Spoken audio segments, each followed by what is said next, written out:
오늘 받을 하나님의 말씀은 열왕기 하 2장 19절에서 22절까지 말씀이 되겠습니다.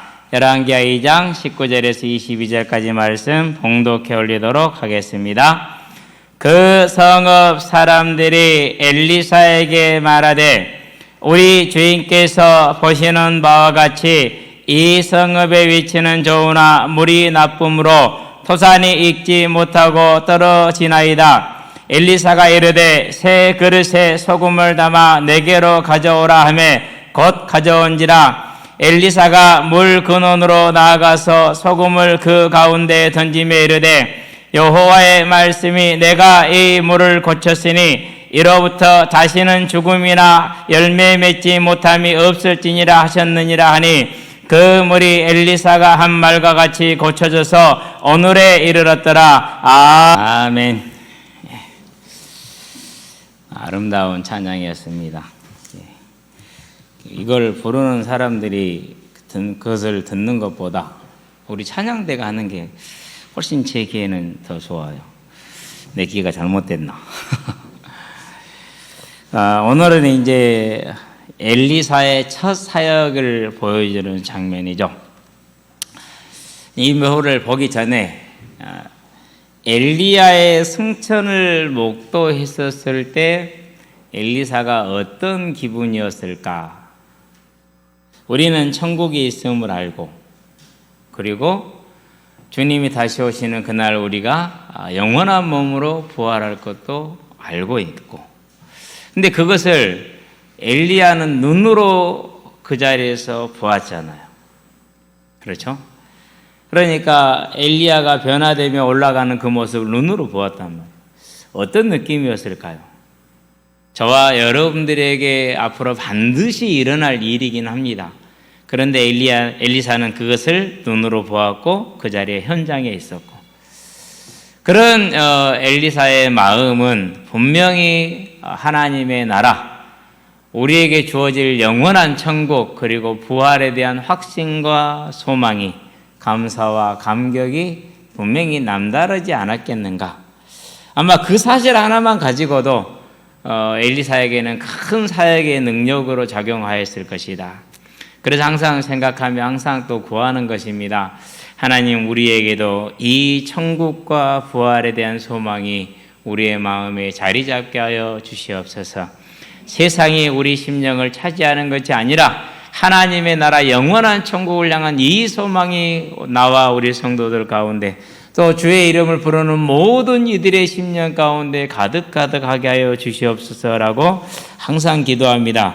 그래야 뭐합니까? 이제 주의 이름이 더욱 거룩히 여김을 받고 하나님의 나라가 내 심령 가운데, 우리의 심령 가운데, 모든 성도들의 가슴 가운데, 그리고 무엇입니까? 뜻이 하늘에서 이루어진 것 같이 땅에서도 이루어지는 그 아름다운 역사를 바라기 때문에 저와 여러분들이 이 엘리사의 그 은혜가 저와 여러분의 심령 가운데 넘치는 은혜가 있게 되길 바랍니다. 마음으로 소원하시고 간구하실 때 반드시 들으시고 일하시는 하나님이십니다.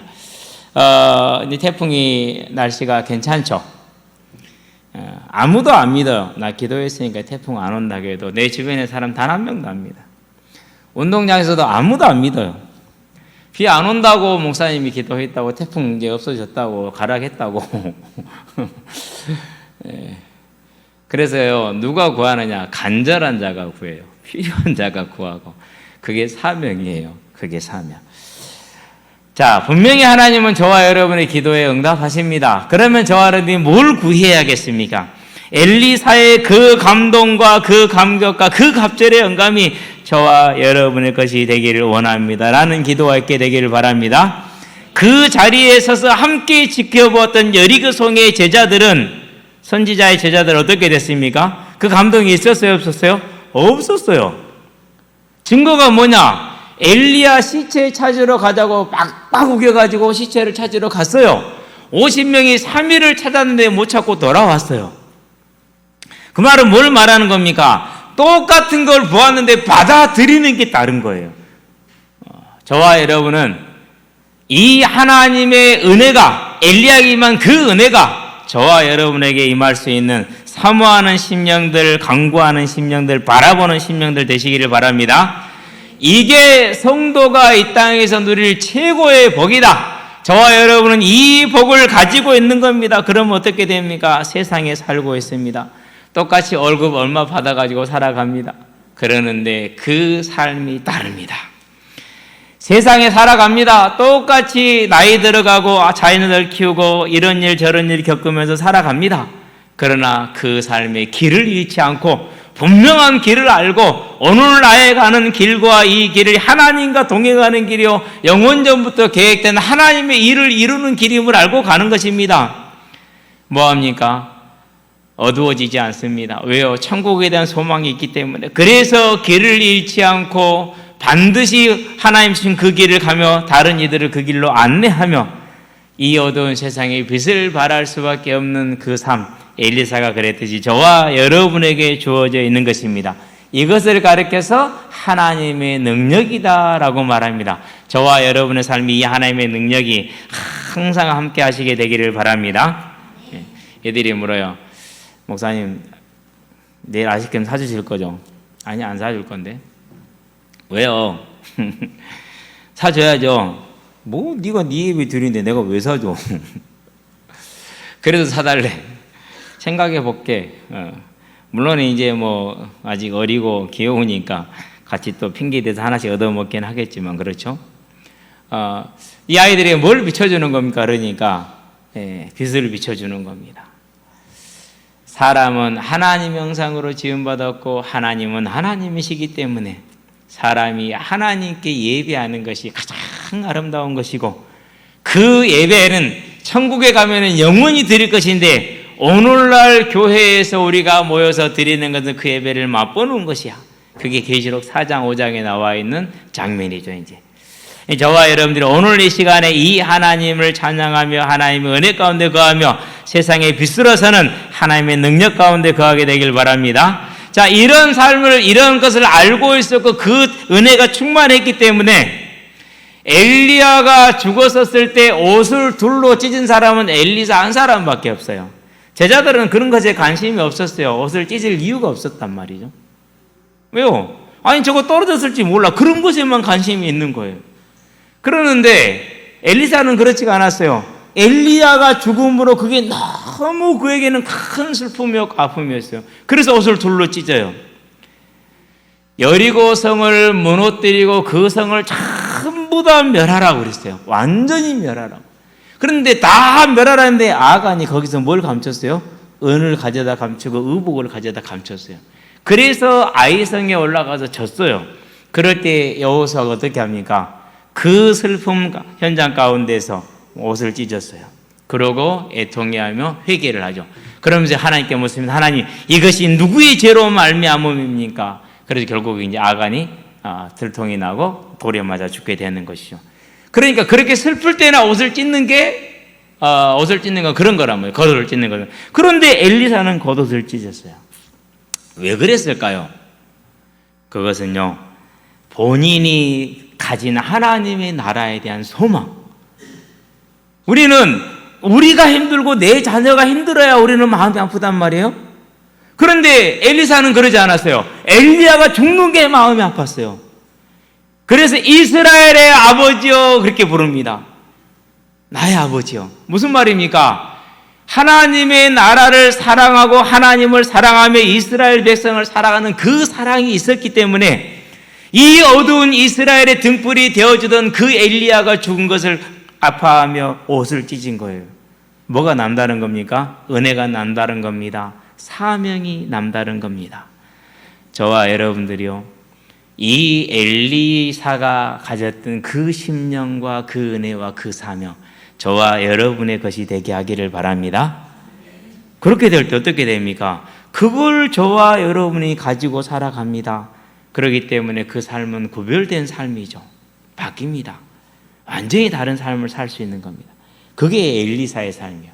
그 엘리사의 삶의 첫 시작이 뭡니까? 자, 오늘 성경에 보니까 그 성읍 사람들이 그랬어요. 그럼 여기서 그라는 것은 앞에 있다는 소리거든요. 읽어보니까 여리고성의 선지자들이 엘리야의 시체를 찾으러 가자고 강권을 했어요. 그래서 지금 엘리사가 여리고성에 머물러 있는 것이죠. 그래서 여리고성입니다. 그 여리고성의 사람들이 엘리사에게 나와서, 자꾸 헷갈리네, 엘리야가 나와서 구합니다. 뭘 구합니까? 물을 치유해 달라고 구하죠. 그랬었을 때 새 그릇에 소금을 담아와라 라고 말합니다. 그러니까 곧 가지고 옵니다. 이 새 그릇에 소금을 담아와라, 대단한 의미가 있어요. 그대로 바로 순종을 했어요. 그렇게 순종에 나와왔었을 때, 곧 새 그릇에 소금을 담아왔었을 때 어떻게 됐어요? 그 성에 그렇게 오래된 문제, 아무도 해결할 수 없었던 그 문제가 영원히 해결되는 사건이 일어났어요. 저와 여러분들이 새 그릇에 소금을 담은 자가 되어 하나님께 나가시게 되길 바랍니다. 그럴 때 우리의 삶에, 이 나라와 이 민족과 세계의 삶에 있는 고쳐지지 않는 그 불경건과 불의의 문제가, 또는 우리 개인에게 있는 삶의 문제가 분명히 하나님의 능력으로, 사람의 방법이 아닙니다. 하나님의 능력입니다. 하나님의 능력으로 온전히 영원히 치유될 줄로 믿습니다. 본론입니다. 새 삶의 열매입니다. 자, 이 여리고성의 백성들이 물이 안 좋아서 토산이 떨어집니다 라고 얘기를 했어요. 과연 물이 안 좋은 건 여전히 잘은 모르겠어요. 근데 그렇게 생각을 했어요. 그게 맞는지 틀린지는 상관이 없어요. 어쨌든 성경 그렇게 기록했으니까 그렇다고 보면 돼요. 토산이 떨어지는 것이죠. 그러니까 익지 못하고 떨어지는 겁니다. 뭐 다 떨어지는 건 아니겠죠. 다른 곳에 비해서 소출이 현격하게 줄어드는 것이 되겠죠. 그렇죠? 그렇다면은 이 물의 문제라는 것은 오염물에 인해서 물이 잘못됐을 수도 있고 그럴 수 있어요. 그런데 이때 당시에는 오염은 있어요, 없어요? 오늘날 같은 공업이라든가 안 그러면 세제라든가 이런 걸 통한 오염원이 없는 시절이잖아요. 있을 수 있다면 광산을 개발해서 그로 말미암은 중금속 오염 정도는 생각해 볼 수 있는데, 여리고에서 광산을 개발했다는 말은 없어요. 뭐 오빌의 금 그렇게 얘기를 했지. 그러니까 그런 것은 아닌 거죠. 원래 물이 안 좋았고 항상 이 땅의 문제는 소산이 떨어지는 거예요. 열매가 익지 못하고 떨어지는 것이 항상 있어 왔던 그런 문제이죠. 그러면은 사무엘의 때도 다윗의 때도 솔로몬의 때도 그 문제가 항상 있었다라는 것이죠. 자, 그러면은 그때 당시 여리고에 살던 사람들이 하나님께 기도하지 않았을까요? 신명기 28장에, 레위기 26장 3절로 13절에, 신명기 28장 1절로 14절에 분명히 약속했어요. 소산이 떨어지지 아니하고 풍성하게 하겠다고. 뭐 하면은요? 우상을 버리면은, 하나님을 섬기면은 그 약속을 주었단 말이에요. 그러는데 계속 떨어지잖아요. 그럼 그 언약 붙들고 하나님께 나가지 않았겠냐고. 분명히 나갔겠죠. 근데 하나님이 해결을 안 하셨어요. 그런데도 이제 시간이 가고 계속 구했겠죠. 또 뭐가 있습니까? 이스라엘 백성이 애굽에서 나와서 시내산을 떠나서 시내산을 떠나기 전이거나 하여튼 홍해를 건너서 가자마자 물이 없었어요. 그래서 힘들었어요. 겨우 물을 만났는데 쓴물이야. 마라이죠. 그 마라란 말이 물이 쓰다라는 뜻이야. 그게 마라의 쓴물을 만났어요. 그래서 마라라고 그런 거예요. 이제 그 물을 마실 수 없었는데 하나님이 가르친 나무까지 뭔지도 몰라. 어쨌든 하나님이 가르친 거예요. 그래서 그걸 갖다 넣었더니 물이 달게 되어서 마시게 되었다라는 것을 알고 있죠. 그러니 얼마나 구했겠어요. 자, 그러니 이제 은혜의 시대, 또 우상의 시대가 옵니다. 여로보암으로부터 시작된 그 우상의 시대. 그러면은 그 우상의 시대에 바알에게 제사 안 드렸겠어? 이거 고쳐달라고? 드렸겠죠. 하나님께 기도해도 안 돼, 우상에게 기도해도 안 돼, 아무것도 안 되던 그런 시절이죠. 더군다나 이 여리고성은 어떤 성입니까? 여호수아가 뭐 해놓은 성이에요? 저주를 퍼부어 놓은 성이에요. 그래서 여호수아 6장에서 뭐라고 말했습니까? 터를 세울 때 맏아들을 잃고 문을 달 때 막내를 잃을 것이라고 여호수아가 뭐 했어요? 그렇게 저주를 퍼부어 놓은 그런 성이에요. 그런데 그런 저주를 퍼부어놓은 성인데 하나님을 거역하되 아합 왕 때 하나님을 거역해서 베델 사람 히엘이 여리고 성을 건축을 해서 과연 말씀대로 하나님의 저주가 임하고 진노가 임해서 히엘의 맏아들이 죽고 막내가 죽었어요. 집안이 다 죽었다는 소리입니다. 처음부터까지 다 죽었다는 소리거든요. 그랬던 이 땅이에요. 자, 이렇게 우상에 이제 빠져들었고 하나님을 거역하고 저주를 받던 그 성읍인데 그 성읍이 어떻게 했어요? 누구한테 나갔어요? 이랬던 여리고 성의 사람들이 다른 사람한테 간 게 아니라 그동안은 계속 우상을 숭배했잖아요. 그렇죠? 하나님을 거역했던 성이잖아요.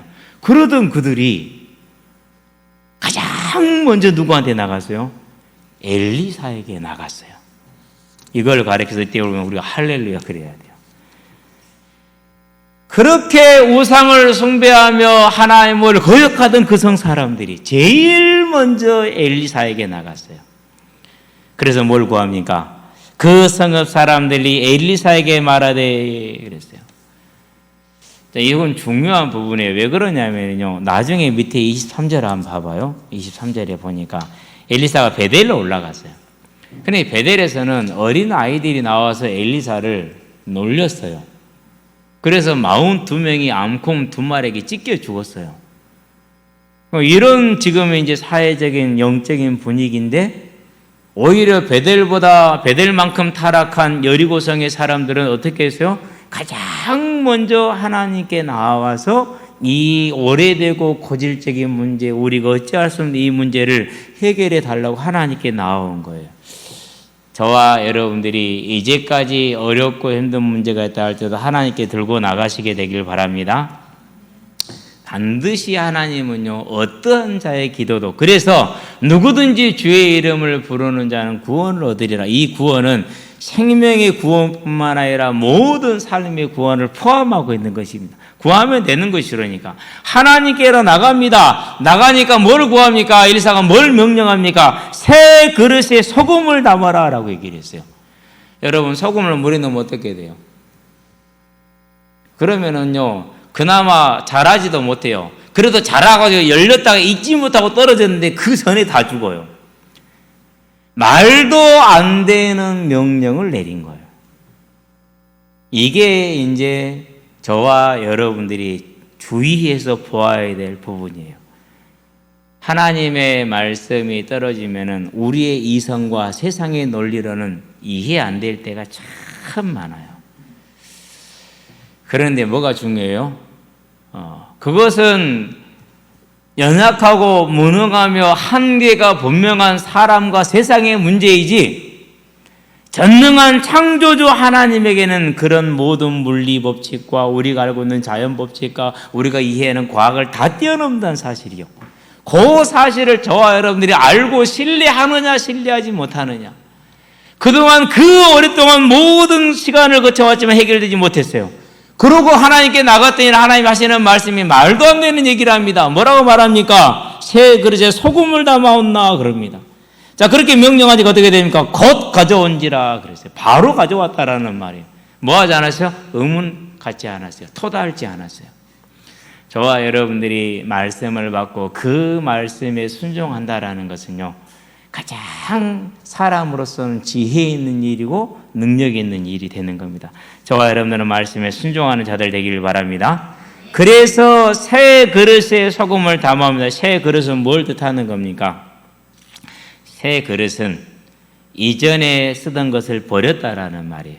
그러니까 우상을 섬기며 우상에게 구하는 그 삶을 버리고 하나님께로 돌아왔다라는 것입니다. 저와 여러분들에게는 언제나 여호와가 하나님이 되는 믿음의 고백이 마음에 충만한 은혜가 넘치기를 주의 이름으로 축원드립니다. 왜 그렇습니까? 내 마음에 여호와가 하나님이 되는 새 그릇으로 내가 세워지는 것이, 그것이 하나님의 무한한 은혜와 긍휼이 나와 내 가정과 내 후대에게 임하는 것입니다. 그 은혜를 받으시게 되길 바랍니다. 그래서 우리가 막 아이들을 어떻게 하려고 그러고 잘 키우려고 그렇게 애를 씁니다. 애를 쓰면 아이는 피곤해집니다. 지칩니다. 나중에는 반드시 떠나게 되어 있고 거역을 하게 되어 있습니다. 그게 저와 여러분의 청소년 시절 아닙니까? 그렇죠? 요즘에 이제 저는 아이들을 보고 있으면요, 한 20년 넘게 지금 25, 6년 이상을 아이들하고 지내오잖아요. 그러니까 이 성장 과정을 다 지켜봐요. 중3 아이들이 요즘은 공원에서 담배를 피우는 걸 많이 봐요. 그 아이들 다 모았던 애들이요. 저랑 같이 공차고 놀았던 아이들이에요. 그러는데 언제나 얘는 공부할 리가 아니야. 시간표도 아니고 공부할 리도 아니고 그런 마음도 아니야. 그런데 학원을 다녀야 돼. 학교 끝났어요. 7교시씩 해야 돼요. 7교시 쉬워요? 어려워요? 얼마나 어려워요? 힘들어요. 그러면은 끝나고 나서 좀 놀 수 있고 쉴 수 있어야 되는데 또 어디를 가야 돼요? 또 학원을 가야 돼요. 난 공부하기 싫다고. 이놈 새끼야, 네가 공부를 안 하면 어떻게 살라고 그러냐? 그런 거짓말을 해요. 그냥 다 살아요. 이러든 저러든지 간에. 제가 보니까는요, 국어, 수학, 영어 공부하는 놈은 인생 공부를 먼저 하더라고. 이러면 내가 지 터지는구나. 안 해야겠구나. 형들한테 개기면은 처음 맞는구나. 안 해야겠구나. 빨리 배운다니까는요, 인사를 잘했더니는 도움을 받는구나. 내가 잘 섬겨야겠구나. 이건 돈으로 못 배우고요. 공부로 안 배워지는 거예요. 그런 걸 배워요. 그러고요, 기술은요, 사회에 나가서 2, 3년이면 다 익혀요. 그럼 필요하면 지가 나중에 이렇게 자격증 따면 되잖아요. 그러니까 인생 어려울 거 하나도 없거든요. 그냥 가도 되거든요. 그런데 굳이 학원을 20만 원, 50만 원, 60만 원 줘서 보냅니다. 그 애들이 억지로 갑니다. 야, 너 지금 학원에 있어야 되잖아. 쬐어요. 아깝다. 진짜 아깝잖아. 그렇죠? 정말로 많이 봐요. 그러고 이제 내 담배 피우고 놀고 있다가 어기적 갑니다. 이제 학원도 친구들 따라다녀요. 왜 친구들 따라다니죠? 그래야 선생님한테 개길 수 있고 그래야 가서 놀 수가 있거든요. 그런 재미로 따라같이 이제 어울리 이렇게 다닙니다. 그런 부모들일수록 아이들을 많이 압박을 하죠. 그럴 필요 없어요. 뭐 하면 돼요? 내가 새 그릇이 되면 돼요. 저와 여러분이 새 그릇 되시기를 바랍니다. 저도 마찬가지예요. 우리 아이들이 가장 일반적으로 하는 말, 제가 반박하지 절대 못하는 말이 있어요. 왜 우리하고 안 놀아줘? 다른 애들은 못 놀아줘? 반박을 못해요. 사실이니까. 집에 들어오면은요, 지쳤잖아요. 원사하는 말, 아빠 안 놀아주라. 아빠 피곤한데, 자고 싶은데, 아빠 놀아줘. 진짜 피곤하거든요. 못 놀아줄 때가 너무나 많거든요. 그러면 포즈를 빨리 가져와. 빨리 같이 맞추자. 해가지고 있는 힘을 다해서 전속력으로 맞춥니다. 빨리 맞추고 쉬려고. 네. 어쩔 때는 포즈를 한 3판, 4판 맞춥니다. 1시간 안에도 20, 30분 안에 빨리 맞춰버립니다. 요즘은 저도 이제 많이 하니까 숙달이 되니까. 그러고 있어요. 그런데 이제 아이들이 그런 걸 가만히 지켜보고 있으면은요, 하나님이 하시는 걸 봅니다. 저와 여러분의 인생에 모든 수고하고 무거운 짐을 다 내려놓고 오직 하나님이 나에게 하나님이 되는, 곧 저와 여러분이 하나님을 하나님으로 가장 섬기는 가장 아름다운 일이 무엇입니까? 그게 예배예요. 하나님의 자녀로 이 땅을 사는 날 동안 가장 영광스러운 게 뭡니까? 그게 예배예요. 저와 여러분은 이 예배가 하나님 앞에 아름다운 자가 되길 바랍니다. 이 새 그릇의 요구를 여리고 백성들이 응한 것입니다. 그러면서 뭘 담아오라 했으니까 소금을 담아와라. 이전에 살던 모든 삶의 그 타락한 것들을 다 버리라는 말입니다. 나는 너희의 하나님이 되고자 종되었던 애굽 땅에서 너희를 인도해낸 너희 하나님 여호와라. 내가 거룩하니 너희도 거룩할지니라. 그러면서 뭘 말합니까? 그 앞에서는 이것 먹지 말고 저것은 먹고 다 구분해 놓습니다. 그러면 하나님이 지으신 건데 이것은 부정하고 이것은 거룩합니까? 그렇지 않습니다. 뭘 세워주는 겁니까? 죄인들에게 하나님을 섬기는 표식을 주는 겁니다. 죄인들에게 하나님을 바라볼 수 있도록 눈앞에 항상 뭘 두는 겁니까? 증거들을 주어주는 겁니다. 그래서 하나님만을 바라볼 수 있는 예배자의 삶을 살게 해주시는 겁니다. 그렇게 해서 자기를 구별하게 만들었어요. 나는 하나님의 백성, 맛있는 돼지고기지만 안 먹어. 영양가 높은 장어고기지만 안 먹어. 부들부들하니 젤라틴이 많은 잘하지만 안 먹어. 왜요? 하나님 먹지 말라 했으니까. 그렇게 자기를 구분해서 하나님을 하나님이 되게 하는 거예요. 그래서 자기 삶을 어떻게 만드는 겁니까? 거룩한 자의 삶으로 하나님께 드리는 겁니다. 자라가 거룩하지 않은 것이 아니고 장어가 거룩하지 않은 것이 아니고 돼지가 거룩하지 않은 것이 아니고 하나님이 그렇게 하셨으니까 순종하겠다라는 겁니다. 그걸 예배자의 삶이라고 말합니다. 그걸 거룩이라고 말하는 겁니다. 그것을 소금이라고 하는 겁니다. 그래서 여리고 성의 백성들이 이제까지 우상을 섬기며 사던 그 모든 타락한 삶을 갱신하라는 버리라는 엘리사의 명령에 아무런 토를 달지 않고 가지고 왔던 겁니다. 여기에는 뭐가 있습니까? 저와 여러분들이 우상을 버리고 하나님께 돌아올 때 약속이 있어요, 없어요? 약속이 있잖아요. 레위기 26장 3절로 13절에, 신명기 28장 1절로 14절에 분명히 하나님의 약속이 있잖아요. 그의 나라와 그의 의를 구하라. 그러면 이 모든 걸 너희에게 더하시리라. 약속이 있지 않습니까? 그래서 하나님의 말씀이라고 하는 겁니다. 그 새 그릇에 담아온 소금을 물에 넣으면서 뭐라고 말합니까? 그것은 분명히 우상을 버리고 거룩한 삶을 사는 것은 하나님의 약속이 있는 것입니다. 그래서 엘리사가 물 근으로 나아가서 소금을 그 가운데 던지며 이르되 여호와의 말씀이 내가 이 물을 고쳤으니 너희가 우상을 버리고 거룩한 자 삶으로 돌아왔으니 다시는 죽음이나 열매 맺지 못함이 없을지로다. 아멘. 저와 여러분의 삶이 하나님을 섬기는 예배자의 삶으로, 하나님을 즐거워하는 거룩한 자의 삶으로 돌아왔었을 때 저와 여러분의 삶에는 하나님의 은혜와 하나님의 능력과 하나님의 뜻이 이루어지는, 하나님의 나라가 이루어지는 것입니다. 그래서 뭐가 없습니까? 다시는 죽음이나 열매 맺지 못함이 없을지니라 라고 되는 겁니다. 여기서 토상이 떨어졌다라는 것에는 해석은 두 가지가 있어요. 두 가지가 다 가능해요. 아이들이 많이 유산이 되는 거예요. 물 문제 때문에. 또 실제로 작물이 잘 익지를 않는, 이 두 가지 해석이 다 가능하거든요. 그래서 어떤 역본들은 아이가 유산이 되매 이렇게 엿보는 것도 있어요. 번역을 해놓은 것도 있고요. 저와 여러분의 삶이 우상을 버리고 하나님의 거룩한 자의 삶으로 돌아섰을 때는 반드시 뭐가 있다고요? 이 생명의 열매에 대한 약속이 있다라는 겁니다. 그래서 우리가 하나님을 섬기는 자로 서는 것이, 부모님이 하나님을 섬기는 자로 서는 것이 자녀에게 줄 수 있는 최고의 선물이 되는 겁니다. 이전에는 우리가 세상에 종되어서 세상적인 삶을 살아왔습니다. 그러나 그걸 버렸습니다. 우상을 버린 겁니다. 우리가 우상 섬길 때 어떻게 살았습니까? 김보살 찾아가봐. 끝내줘.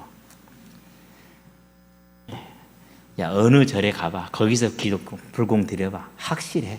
우리 이러고 살았지 않습니까? 야, 무슨 무당 못에다가 부닥거리 한번 했더니 깨끗하게 나서 봐라. 됐지 않냐? 해봐. 우리 그러지 않습니까? 그러죠? 그래서 하나님을 모를 때는 우상을 찬양하며 우상을 높이며 우상을 전파하는 삶을 살았어. 그러던 이가 어떻게 됐습니까? 이제는 그 우상을 버리고 하나님을 예배하는 자로, 하나님을 찬양하는 자로 변했어요. 이 삶에 하나님의 은혜가 넘치지 않겠습니까? 분명한 것입니다. 그 삶을 뭐라고 하는 게 예배자의 삶이다. 그래서 예배는 성도의 삶의 기둥이고 삶의 터전이고 삶의 중심이라는 사실입니다. 저와 여러분의 삶에 하나님께 드리는 예배가 가장 중심이 되게 하기를 바랍니다. 그래서 친구가 일요일날 결혼하는데 그러면 축의금 보내주면 돼요. 일요일날 나 예배드리러 가야 되거든요. 그게 그 친구를 살리는 길이에요. 그게 내 가정과 내 후대를 살리는 길이에요. 예. 그렇게 되니까 아니 우리 집안에 일이 있어. 그런데 셋째가 예수를 믿네. 셋째는 일을 하면 안 와. 지 예배 다 드리고 끝나고 나와. 한두 번은 이제 뭐 그래도 했어 그 댁에. 근데 가다 보니까 안 되겠거든. 야 그러면 셋째가 못 오니까 우리 다른 때 하자 해갖고 토요일 날 하거나 바꿔. 뭐가 바뀌기 시작하는 거요? 가문이 바뀌어. 이 작은 변화 하나가 훗날 뭐로 연결됩니까? 생명으로 연결되게 돼 있어요. 아무것도 아닌 것 같죠? 아닙니다. 반드시 그 열매가 오게 되어 있습니다. 그러면은 저와 여러분이 새 그릇에 소금을 담은 그 삶을 살아갈 때 우리 개인의 삶이 변화가 옵니다. 친구들의 술 약속이 있어. 안 가고 못 가. 왜? 일요일이잖아. 친구들 모임에서 안 가고 못 가. 왜? 일요일이잖아. 예배 드려야 되는데. 흔히들 그렇게 많이 하잖아요. 토요일부터 해가지고 뭐 수요일 가자면 5일 뺄 수 있잖아. 그러면은 4박 5일하고 2박 3일은 같아요, 틀려요. 그래서 주말 탁 끼가지고 어디를 가요? 이제 여행을 가죠. 갔다 왔나? 나 예배드리는 게 못 간다. 좀 그렇게 하는 사람을 아직까지는 못 본 것 같아요. 여러분 그러시게 되길 바랍니다. 그래야 돼요. 그래야 거기에 있는 한 영혼이라도 구원할 수 있는 길이 되는 거죠. 그렇죠? 이렇게 개인의 삶이 바뀌었어요. 그걸 누가 봤어요? 자녀들이 봤어요. 말하지 않아도 배우는 거예요. 아, 저렇구나. 당연하게 나는 싸우며 힘들게 걸어왔지만 자녀들은 체질로 믿음으로 그걸 당연히 배웁니다. 그래서 그 삶은 언제나 새 그릇에 소금과 같은 삶을 살 수밖에 없는, 하나님의 은혜가 임할 수밖에 없는 삶이 되는 겁니다. 예수를 믿고 28이 교회를 딱 갔거든요. 교회 가서 보니까 모태신앙들이 쭈루룩 있더라고. 걔네들은 뭐 그냥 이래. 그런데 보면은요, 너무 삶이 은혜로워. 하는 게 다 은혜로워. 너무너무 부럽더라고. 나는 막 믿음을 갖고 사는데 믿음이 안 생겨. 근데 걔들은 알았어, 이거야. 쉬운 거야. 그러니까 보니까. 그러고 나서 이제 지금 좀 이제 벌써 한 30년 가까이 됐잖아요. 돌아보면 다 그 사람들의 삶이 아름다운 삶으로 세워져 있어. 또 그 가정을 가지고 그 사람도 그 안에서 자녀들이 또 자라고 있어. 이게 얼마나 큰 복입니까? 그렇죠. 가정. 너무너무 쉬워요. 더군다나 지금 이 시대와 다음 세대는 이제 우리나라도 마약 청정국이 아니죠. 마약을 구할 수 있는 길이 천지백갈입니다. 너무너무 쉽습니다. 우리 아이는 안 할 것 같습니까? 천천만만의 말씀. 걔는 또 다른 세계예요. 또 다른 새로운 인류가 돼요. 그 아이를 위해서 드는 보험이 뭡니까? 그 아이를 주는 선물이 뭡니까? 그게 내가 새 그릇의 소금과 같은 삶을 사는 것이죠. 그게 예배죠. 내가 그렇게 살았습니다. 1년이 갑니다. 5년이 갑니다. 10년이 갑니다. 어느덧 가정의 지형이 바뀌고 가문의 지형이 바뀝니다. 그러고 있는 차에요. 하나님은 또 다른 일꾼을 보내서 다른 곳에 사는 형제 자매들을 교회로 인도해 갑니다. 아니 어느 날 부산에 사는 누나가 나 교회 간다 그러더라고. 어떻게 교회 가게 됐어? 내가 그렇게 다니자고도 안 다니더니. 아야, 하다 징그럽다. 자고 있는데 집에 와서 두드러 깨운다. 교회 집사님이 자고 있는데 들어와서 깨가지고 기다리는데 에비시션 시작됐는데 안 가고 자기가 서두르지 않을 수가 없대. 나 때문에 이 사람 예배 못 드리잖아. 그냥 그 정도 양심은 있으니까 어쩔 수 없이 서둘러서 이제 빨리 가서 예배를 드린 거야. 이제 그 다음에 또 가기 싫었는데 전화가 와서 또 앉아서 기다리겠지. 어쩔 수 없이 일어나서 가는 거야. 내가 얼마나 감사한지 몰라. 누나 하는 말이 있어. 아야, 우리 목사님 말씀은 내 귀에 쏙쏙 들어와야 하나님의 시간표, 하나님의 인도. 얼마나 감사합니까? 그렇죠. 그러면 어떻게 이런 열매가 옵니까? 그 시작은 저희 형수님이죠. 거기에 숟가락 붙은 건 저죠. 가문이 바뀝니다. 그래서 어떻게 됩니까? 이제 당연한 걸로 모든 집안의 일과 행사와 만나면 뭘 중심으로? 예배를 중심으로 탁 세워져 있어요. 우리 형수님, 아야, 주일이다 오지 마라. 추석에 오지 말아요. 빨리 왔다 가라. 그래서 평일에 왔다가 이제 갈 생각을 하고 있어요. 얼마나 감사합니까? 그런 것을 다 가정이 하나로 되는 게. 그 안에서 누가 자랍니까? 그 안에서 후대가 자라고. 이것이 저와 여러분의 삶인 줄로 믿습니다. 그래서 오늘 우리는 새 그릇으로 그리고 거룩한 자의 삶으로 변화될 수 있는 힘과 은혜를 이미 하나님께 받은 자들이다. 그것을 내 것으로 만들어 가시기를 주의 이름으로 축원드립니다. 이미 하나님이 이 일을 시작하셨으니 너희 안에서 착한 일, 선한 일을 시작하시는 이가 그리스도의 날까지 반드시 이루시리라는 빌립보서 1장 6절의 말씀처럼 저와 여러분에게 이 새 그릇으로 소금으로의 삶을 하나님이 시작하셨습니다. 내가 시작한 것 아닙니다. 그래서 우리는 지금 이 자리에 있는 것입니다. 그렇다면은 이제 뭐 할 필요가 있습니까? 이제 하나님과 호흡을 맞춰 열심을 내시게 되기를 바랍니다. 이렇게 생각하면 돼요. 2인 삼각. 하나님과 내가 함께 달려가는데 두 다리를 같이 묶었어. 같이 달리면 쉬워. 근데 내가 질질질 끌려가 보세요. 이리 엎어지고 저리 엎어지고 여기 슬끼고 저기 슬끼고 난리가 아니잖아요. 근데 하나님과 착 맞춰가 보세요. 얼마나 아름답겠습니까? 저와 여러분이 이제 그것을 파수한다, 경작한다라는 것입니다. 하나님의 나라는 침노하는 자의 것이라 했으니 하나님이 시작하신 그 일에 이제 저와 여러분의 마음을 담아서 힘써서 나가서 삶의 열매, 생명의 열매를 풍성히 누리는, 그리고 모두 이 땅에 해결하지 못하고 사람이 해결하지 못하며 세상이 해결하지 못하는 모든 문제가 하나님의 능력으로 해결되어지는 그 은혜를 누리시기를 주의 이름으로 축원드립니다. 결론입니다. 더 좋은 부활입니다. 저와 여러분은 하나님의 계획과 하나님의 은혜로 새 그릇으로 소금으로 변화된 삶입니다. 그래서 우리를 뭐라고 해서 너희는 소금인데 소금이 맛을 잃으면 되지 않지 않느냐. 저와 여러분을 하나님이 새 그릇으로 만드셨고 소금으로 변화시켜 놓으셨어요.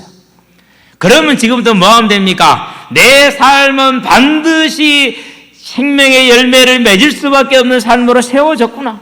그러면 뭐예요? 이제 그걸 욕심을 내야죠. 사모해야 되지 않겠습니까? 사모하시게 되길 바랍니다.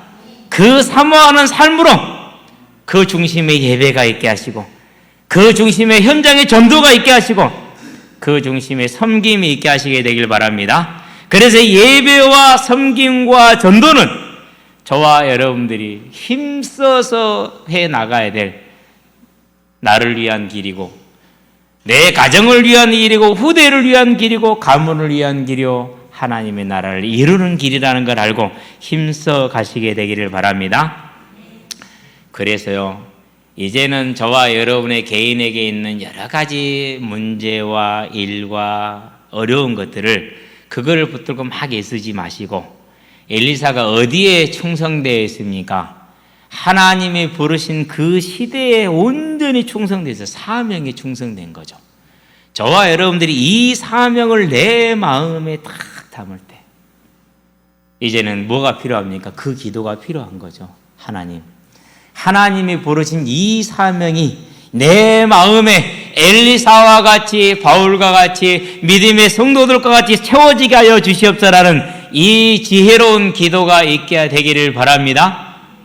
하나님, 내 삶의 모든 문제를 여리고성의 사람들이 했던 것처럼 하나님께 들고 나가 맡길 수 있는 그 믿음이 내 안에 있게 해달라는 기도가 있게 되길 바랍니다. 그래서 내 삶의 모든 건 하나님께 맡기고 사명을 향해서 예배자로, 섬기는 자로, 전도자로 힘써 나아갈 때 하나님의 능력이 우리의 삶의 모든 분야에 임하여 모든 것이 치유되고 회복되어지는 생명의 역사, 열매의 역사가 일어날 줄로 믿습니다. 그 은혜를 누리기를 주의 이름으로 축원드립니다. 기도하겠습니다. 살아계신 아버지 하나님, 우상을 버리고 하나님의 말씀에 충성된 거룩한 자의 삶으로 여리고성의 사람들이 나와왔을 때 하나님께서 그들의 고질적인 문제를 치유하여 영원토록 온전케 하신 것을 봅니다. 이제 하나님의 약속의 말씀이 우리가 우상을 버리며 하나님의 나라와 하나님의 의를 구할 때 모든 것을 도와해 주시고 우리를 통해서 하나님의 나라를 이루어 재림원약을 이루시겠다 약속하셨으니 하나님 그 일에 우리가 나아갈 때 하나님 맡길 수 있는 힘을 주시고 사명을 위해서 기도할 수 있는 힘을 주셔서 주께 나올 때마다 하나님께서 역사하시고 이루심으로 생명의 열매를 풍성하게 맺는 우리들의 삶이 될 수 있도록 은혜를 더하시기를 그리스도 신 예수의 이름으로 기도합니다. 아멘.